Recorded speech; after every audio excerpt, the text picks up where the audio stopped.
Amerikaning 2022 yillik davlat mudofaa huquq berish qonunida Uyg'urlarni majburiy emgakka solgan mahsulotlarning importini cheklash moddasi yer olganligi uchun bu qonunning ma'qullanishi Cumhuriyetçiler Partiyasining Kengash palata a'zosi Marco Rubio tarafidan to'sqinlik uchirdi. Amerika Tashqi ishlar ministrligining Shvetsiyaning Stokgolmda o'tkazilgan Yevropa bexatarlik hamkorlik tashkiloti tashqi ishlar ministrlari uchrashuvi doirasida elib berilgan Blinken Lavrov uchrashuvi to'g'risida bayonot e'lon qildi.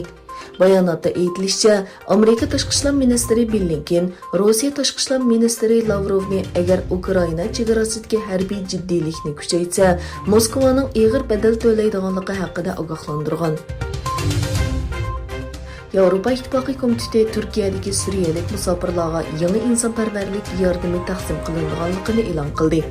Bayonotda Turkiyaning 4 million panohlik tilaguvchini kutib olganligi, bulardan taxminan 3 million 700 ming kishining Suriyalik ekanligi tilga ilingan bo'lib, Yevropa İttifaqıning musafirlarni yo'lash uchun elib berayotgan ijtimoiy yordam programmasining 2023 yilining boshlarigacha davomlashishi uchun qo'shimcha 325 million yevro ajratgan bayon qilingan. Amerika Tashqi ishlar ministri Antony Blinken Erondan 2015 yildagi yadro kelishimiga qaytib kelishini talab qilib, Tehron hukumatining yanada suhbatlashishga vaqti borligini aytdi. Belorussiya bilan Polsha chegarasidagi musofirlar krizisi davom qilayotganda Amerika Aleksandr Lukashenko hukumatiga qo'shimcha jazo yurgizdi. Amerikaning jazolash tizimligida Belorussiya hukumati bilan munosabatlik 12 tashkilot va 20 amaldor bor bo'lib, Belorussiya hukumati bilan munosabatlik 3 aeroplan cheklangan mulk deb bekitilgan. Kanadada ilib berilgan bir ray sinash natijasidan ayon bo'lishicha, yerimdan ko'proq ammo Angliyaxon jamiyatidan ayrilishni xohlaydi ekan. Jamoat fikri bilan to'nilgan Angus Reid instituti tashkillagan tekshirish natijasiga qaraganda 52% odam Kanadaning podshohlik tuzumidan chekinishini umid qiladi ekan.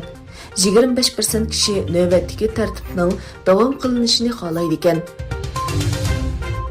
İspaniyaning dunyoga donglik kiyim-kechak markasi Zara Uyg'ur majburiy emgakiga chetilib qolgan bo'lg'achqa, Fransiyadagi bir do'konini kengaytirish plani yerlik doiralarning rad qilishiga uchragan.